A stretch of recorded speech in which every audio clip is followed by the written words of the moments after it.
All right, Parmesan Reggiano. You probably have heard this before.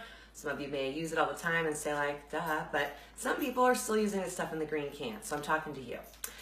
Wow, that might be good. It was a favorite of my husband's growing up. Comes in the little package, Parmesan Reggiano. I buy mine at Costco. It's a pretty good price, but you can get it other places.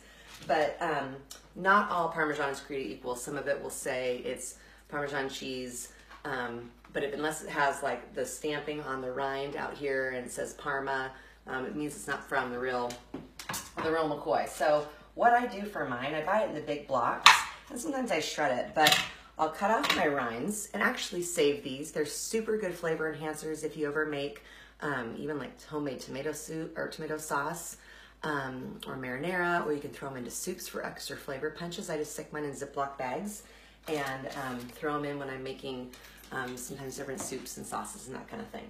But you take your Parmesan and you just want to kind of chunk it up into some smaller pieces because I'm going to put it into my, what do you call this thing? Food processor. I can't chop and talk at the same time. This is going to get real loud, so I'm going to come back to you in just a second and show you what it looks like.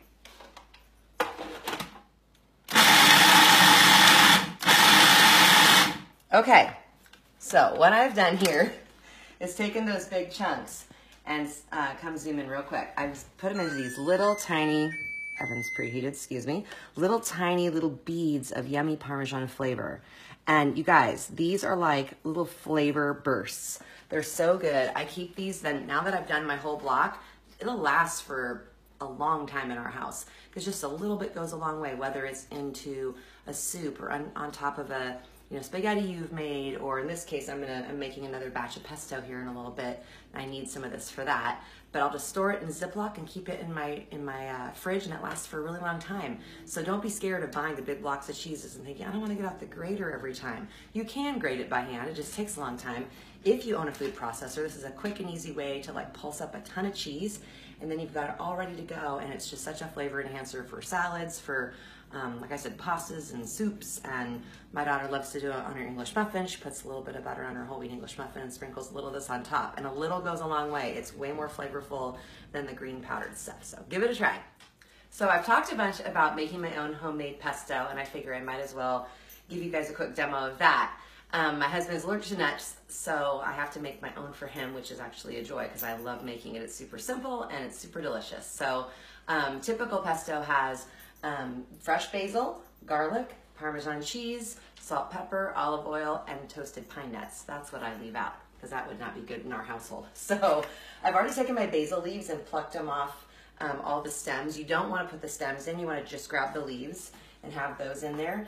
And then with garlic, I wanted to show you guys this little trick for people that don't know. A really simple way to peel your garlic. There's a ton of options, but the one I use the most, that's the most, it's just fast for me.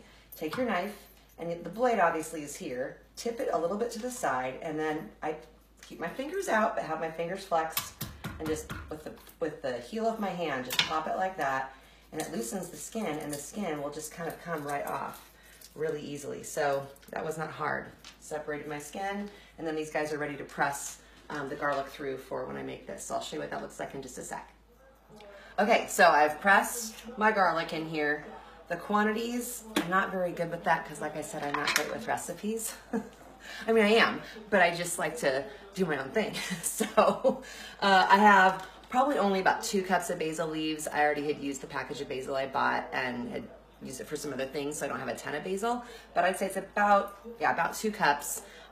We like it garlicky in our household, so they're probably 4 small cloves of garlic that I put in here. They're not super big. And then with the Parmesan cheese, I will do probably about a half a cup. I already have some in there, and I'm just, again, estimating because I'm real fancy like that.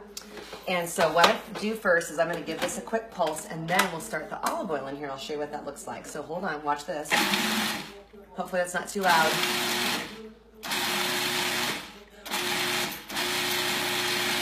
You just want to get it nice and blended through. Nothing too pasty, but get it nice and chunked up with the basil, and then I'm going to drizzle in olive oil. I'll show you what that looks like here. So I'm going to turn it on. I'll be right back. With it going, it's probably loud. I'll begin drizzling in my olive oil. Some people, again, like to use measurements that are, you know, normal. I'm not normal. So I drizzle it in and I basically base it on what it looks like and the sound. So it's sounding like it's a little pasty in there. I'll turn it off and I'm going to take a look. Come on with me. Let's see. What does this look like? Ooh, it's looking like it's got some nice, it's looking a little bit dry to me.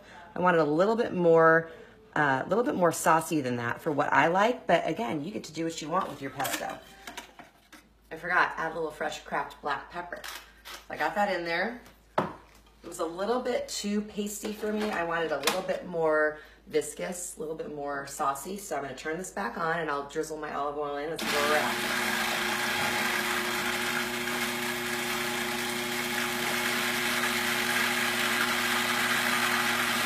And what I'm looking for is I see it start to move around down here.